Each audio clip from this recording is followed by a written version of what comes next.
On my year in review video, a few commenters asked me to list more of my sources in my videos.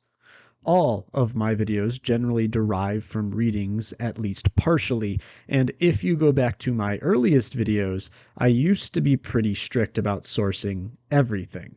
I made the stylistic decision to ease back on doing that because, for better or for worse, YouTube is an entertainment platform long before it is an educational one.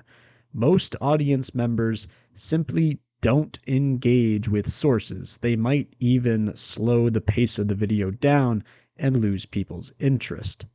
There are a lot of very good, very in-depth history channels out there that seem perpetually capped at under 10K subscribers. I suspect this is because despite their information and research being great, a lot of viewers watch history channels for the narrative rather than the nitty-gritty nuances. For me personally, if I'm going to dump hours into producing a video, I want it to be watched, so I recently have been trying to strike a balance. Having said all of that, your voices have been heard, and this video will be for those of you who want to venture beyond the curtain and read some of the things that inspire and inform this channel. My list was originally composed of about 70 books, and that could have easily ballooned if I included manuals and Japanese language texts. I then cut down that list even further because 70-ish books is probably something I'd use to teach like a year-long course. The goal of this list isn't to make you all experts necessarily. It's to expose you to some of the works that make up the intellectual foundations of the Tengu channel.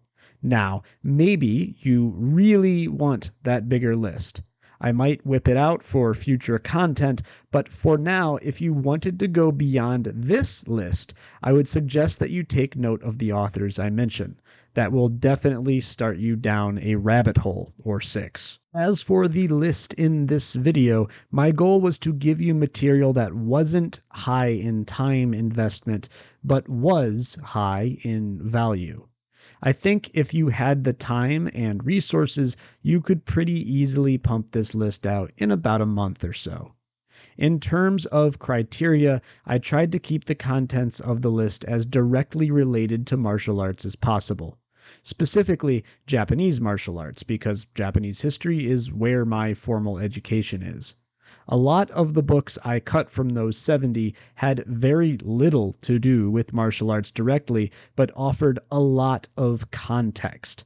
I'm a big believer that mastery over historical context is one of the major traits that a great historian has over a hobbyist. But I'm not trying to make you experts in this video, just like I said. I will point out, however, that the logical next step in study would be to figure out what is going on in Japan and Greater East Asia during a given time period, and then figuring out how all of that does or does not link back to martial arts. An example of this is how the American occupation of Japan did or did not affect Japanese martial arts. Maybe a less obvious example could be how developments in theater arts might or might not have affected martial art pedagogy. If I have any criticism of more popular writers or bloggers or even YouTubers, it's that they often don't have the greatest command of the context. They are basically story collectors. That is a legitimate part of history, but anecdotes like those are only ever valuable if they can help us discern greater trends. Understanding the life of Kano Jigoro, for example, might be a good thing to know, but it is far more useful if we understand the climate that made Kano's ideas so innovative and necessary. And to understand that climate, you're eventually going to have to study geopolitics, economics, domestic philosophy, the Edo and Meiji era's education system, and so on and so on. To me, being able to state that Kano was a big deal and a few neat facts is cool and all, but it's the tip of the iceberg kind of stuff. Now, this video is very much, by my own admission, going to be tip of the iceberg stuff too. I did, however, try to set this reading list apart by making it less about the anecdotes and more about greater trends. Sometimes these are trends in history itself, but sometimes it's about trends in how we think about martial arts history. If that sounds confusing to you, don't worry, it'll all clear up very shortly. Furthermore, most of the works I selected here are academic, but not all of them. The academic works are written by proper PhD holding experts. Just like black belts, not all PhDs are created equal, though. Although my word may mean little to you, I have had the pleasure of meeting and sometimes even studying under these individuals. I would personally attest to the quality of their scholarship. Some of the works are decidedly not academic, which might be understandable if you feel like it's a bit of a red flag. I usually chose these books not because they are always historically and factually pristine, but they are educational in a different sort of way that I will discuss case by case. All right, I think that is enough preliminary discussion. Let's hop into it. I've mentioned this article before on the channel, and were I to choose only one article for the Japanese martial artist to read, it would be this one. It can be found in the text Budo Perspectives, edited by Alex Bennett, or if you're shrewd, you can probably find it floating around online somewhere. So, why would I choose this article? The short answer is because it shatters a very long-held piece of dojo mythology, that what we do came from the battlefield. I'm not going to summarize the whole piece for you, you should really go read it, but what I will describe are a few of the reactions this piece has generated over the years in some of the circles that I move in. In my experience, a lot of martial artists will outright deny the thesis of this article. I even once had a correspondence with a writer of popular Japanese history, one that I actually like for the record. In that correspondence, I was pointing out that a lot of what he was saying in a particular thread couldn't be right as evidenced by this article.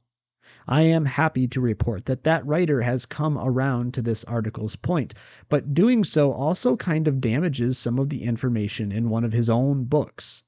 I'm not picking on that individual, though. You see this kind of thing a lot. People will say things like samurai fought mainly with swords, or that armored grappling was a huge deal, and various stuff like that. When exposed to the historical and archaeological evidence that this really wasn't the case, it's remarkable how many will double down on the false narrative. Dr. Friday doesn't really go too deep into offering alternative origins for the Japanese martial arts in this article. In fact, as far as I know, no piece in English has really tried to comprehensively answer that question. The reasons are numerous. For one thing, academia doesn't really take martial arts too seriously as a topic. Things seem to be improving, but they still don't, at least not compared to other things. Dr. Friday is a martial artist in his own right, and while I don't know for certain, I suspect most of the articles he wrote on martial arts appear to come well after he was established in academia as a pre-modern Japanese military historian. In other words, this was more of a semi-related side quest as compared to his military history work. The other reason the origins haven't been dug into too deeply is that so many people believe and cherish the from the battlefield explanation, perhaps especially within Japan itself. Being able to shrug and say, well, it came from the battlefield, is often a way for teachers to justify things that they themselves don't particularly understand. While they might be half correct in the sense that not every technique is made with every martial context in mind, the techniques almost certainly did not, quote-unquote, come from the battlefield. Beyond that, the from the battlefield narrative is simple as it is sexy. It is my own speculation, but I think Japanese martial arts probably came from a veteran population who were accustomed to martial situations, and then they developed techniques mostly for civilian violence and or civilian competition. But even that isn't necessarily the whole picture. Early sumo, the courtier hunting tradition, early archery contests, the early modern education in multiple fine arts, and so much more probably all have interplay in terms of how Japanese martial arts really developed. And as for why those first guys let customers believe it all originated from the battlefield, well, it's some badass marketing, isn't it? But this is a very murky, complex origin story. It's not very accessible, and even on an academic level, I think it's still some fairly virgin territory. It is much more attractive to just accept the simple, traditional, cooler answer for many people, especially hobbyists. And the final reason why this stuff still gets believed is there's a whole lot of, well, my sensei said type rationalizations that go on. Make no mistake, I'm actually pro-Japanese hierarchy in the dojo for reasons beyond the scope of this video. But respecting your seniors and blindly assuming they are always correct are two different things entirely. I believe most teachers have received a type of cultural history, a collection of anecdotes, mythologies, philosophies, and instructions. These things still have value. They often give an art a lot of character and can help people feel included in a tradition, which is very true. But this kind of cultural history is different from academic history. One is geared toward building up a type of collective heritage, while the other is interested in historical fact, at least as best as historical fact can be ascertained. Sometimes there is an overlap, but other times the latter just straight up disproves the former. So the reason I think this article needs to be a centerpiece of a martial artist's education is twofold. First, because it actually educates us on a bit of the real origins of our practice. It might not outright tell us where it comes from, but it tells us pretty conclusively where it isn't from, and that is a great starting point for further study. And second, it often demonstrates just how stubborn, calcified, and almost anti-education the martial arts community can be. Believe me, this is just one example of this. It doesn't take a whole lot of digging through comment threads to find people making claims about history or even techniques with zero sources or claiming their source is just some dude with a senior position in their organization. So much of what makes up the intellectual side of martial arts is basically just people rehashing the same old talking points without sources. It's old hat, it's boring, and it's honestly disappointing. This article, Off the Warpath, is nearly 20 years old and has yet to be disproven to my knowledge. There really isn't any reason that this is all still up for debate. There isn't any reason why senseis or content creators or writers should ever be falling back on the old from the battlefield paradigm. It's been dead for a very long time. This will be Dr. Friday's last installment on this list, and the article can be found in The History Teacher. But this is another article that I believe people who know their way around a search bar can probably find online. The crux of this piece is that the old Bushido code is more or less nonsense. Hagakure was written by a dude that never saw combat and who was regarded as kind of insane in his own time period. The code merely resurfaced because the ultra-nationalist government of World War II Japan found it to supply ample justification for no surrender and kamikaze pilots. The reality is that Hagakure and the Bushido code that it inspired was never widespread and perhaps never even all that real at all.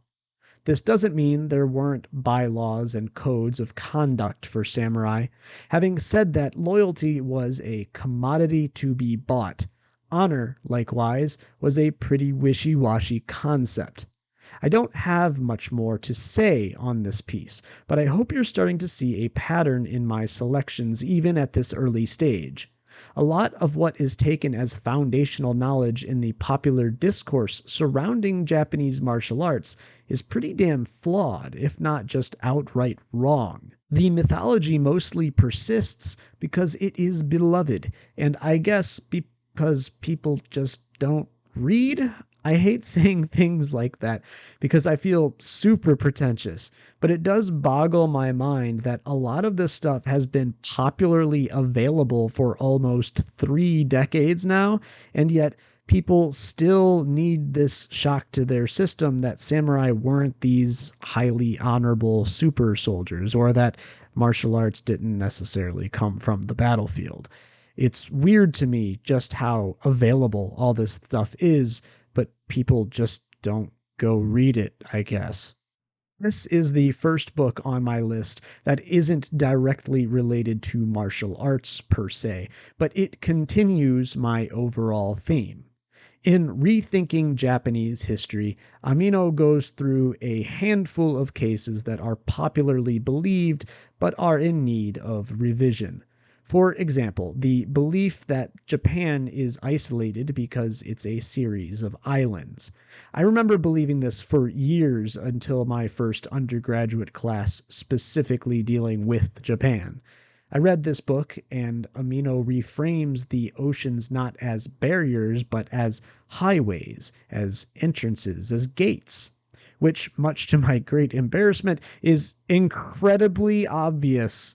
Waterways were the method of travel for most of human history, and the Japanese people had to get to those islands somehow. Sure, bad weather or choppy waters might sometimes deter travel, but the reality is that Japan has a long, historied set of ties to the Asian mainland.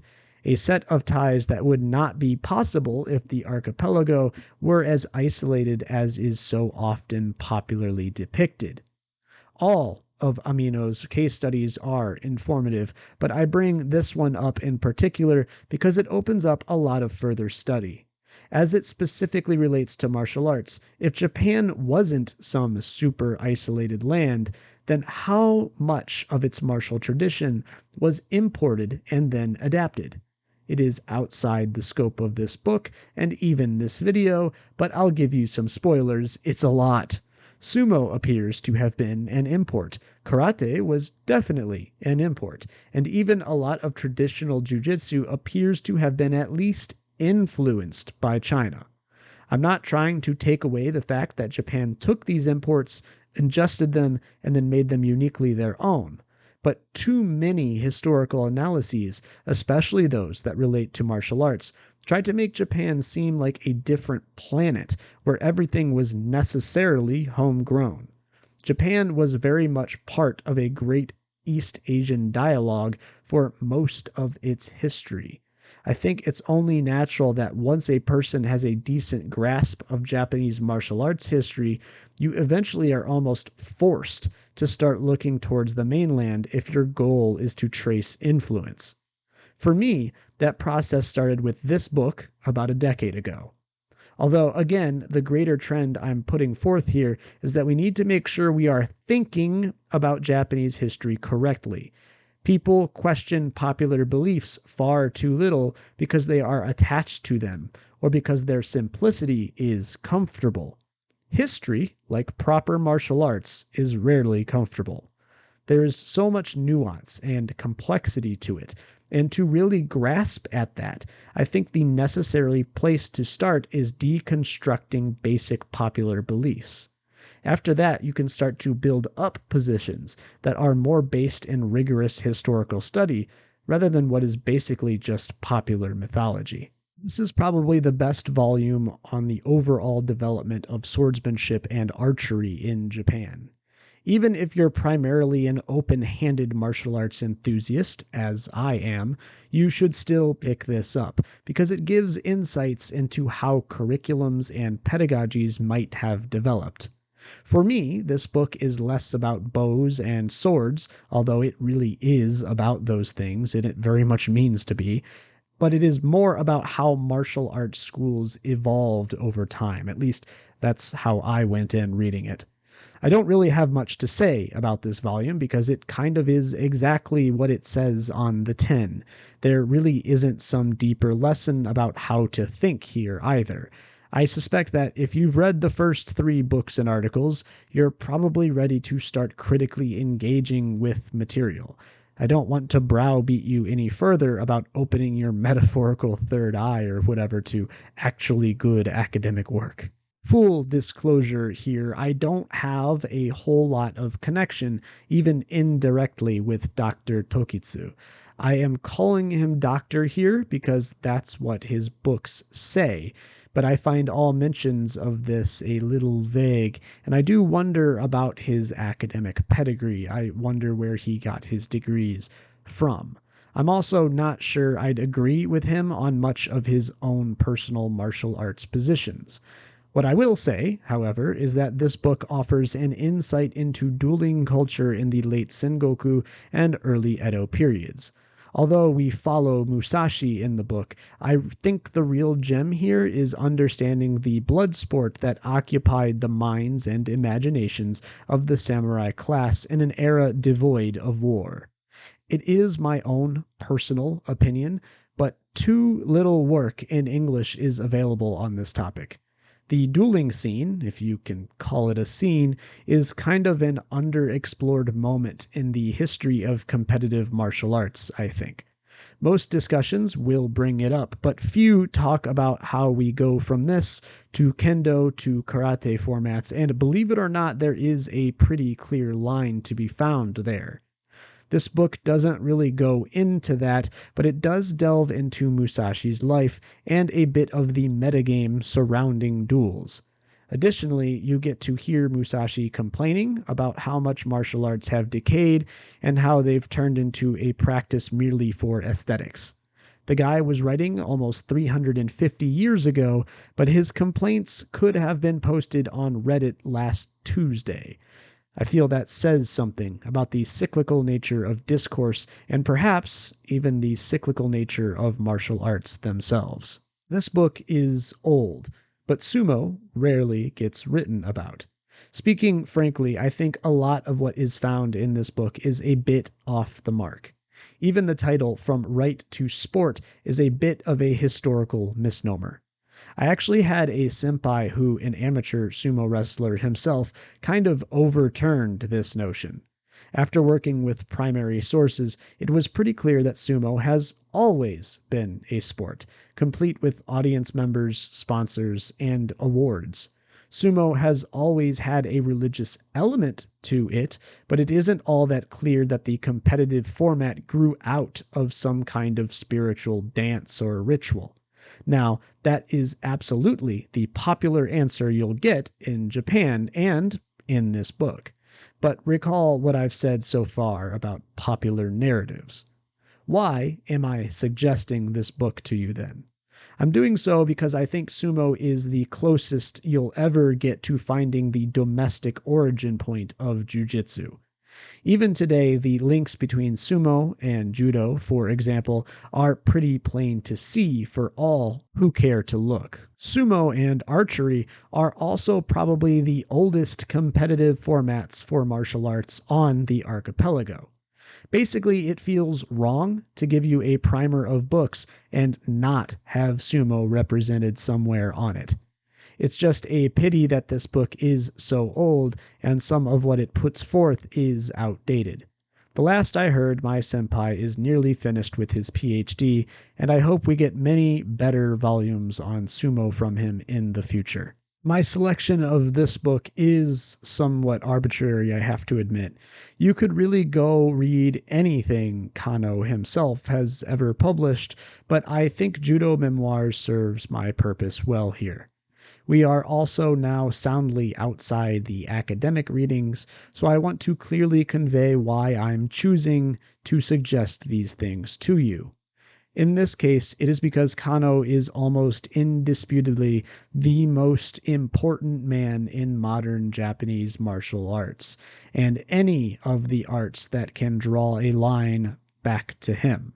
From pedagogy to curriculum design to the belt system to competitive formats, the amount of stuff we just sort of take for granted today that can be traced directly back to Kano is sort of astounding. Martial arts in Japan are genuinely divided into Koryu, old systems, and the Gendai Budo, modern martial arts. Kano pretty much single-handedly bridged the gap between the two of them. Maybe it's an overstatement on my part, but I'd probably be willing to argue that Kano personally invented the criteria that we use to identify something as a Gendai Budo. He basically created that classification single-handedly. I don't think that is what he necessarily set out to do, but my point is that if you're going to talk about a Gendai Budo, Kano has to be in the conversation somewhere. He's too influential a figure to leave out. This is my final suggestion on the list, and probably the strangest, at least at first glance. Persimmon Wind is the dramatized recollection of the author's trip to Japan to learn a style of Japanese swordsmanship. It is not academic, but it is educational. In my opinion, martial arts in the US today, Japanese or otherwise, really go out of their way to scrub all the cultural aspects out of practice. More and more, I'm hearing about bowing being tossed out, vocabulary removed, the cultural dimensions being pruned. I've even seen content creators that I quite respect argue this position.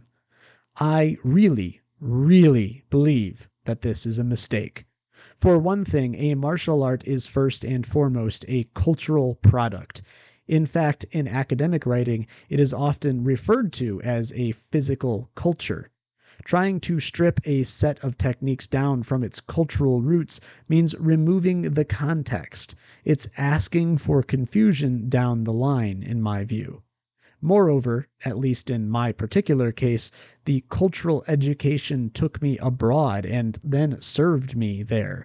I was able to train and study in Japan, really with martial arts as my starting point. But I understand that most people won't take that leap, even if I would want that for them. I think the major problem is that it's reductive. When we remove the cultural aspects of martial arts, we are saying that all that matters is how good you are at a violent game. Don't get me wrong, I like and enjoy these violent games. I like competition, and I like winning. I'm only human, after all. But when I encounter a problem at work or in my relationships, I can't just beat up the other person to solve it. You need to learn to understand them on their own terms. Sometimes you need to learn when to bow your head, even when you know you're right. These are much more applicable skills than armbarring someone into oblivion. Learning about another culture on its own terms is practice for these instances. And even one step further, it's not just about learning decent social skills, it's about the human bonds too. The people I've trained with have come through for me in my life hundreds of times. I've had to use my martial arts like twice. I'd trade in every win and every mastered technique just so I could have their continued friendship. And I know that sounds cheesy, and it is a bit for sure, but we've gotten weirdly sanitized and transactional with martial arts in the States. I've heard teachers say that they get paid to make people good at martial arts as quickly as possible. I won't deny that might be what interested hobbyists want, but personally I think seeing it that way is a disservice to consumers. Martial arts are a personal journey. There is no optimization, there is no shortcut, and you don't always win or feel cool. Sometimes it hurts. Not just physically either. Sometimes you say goodbye to someone after a night of training and that is the last you see or hear of them. Sometimes you struggle so much and still lose. And other times are joyful, the shared stories over beers, reminiscing about times gone by and dreaming about times to come, going to foreign lands and making your own way. I think just teaching people to punch good is such a soulless, commodified version of what martial arts are supposed to be. I know not everyone is going to agree with me on that. That's fine. But I stand by my belief that this whole scrubbing all the culture out of martial arts is a massive pity.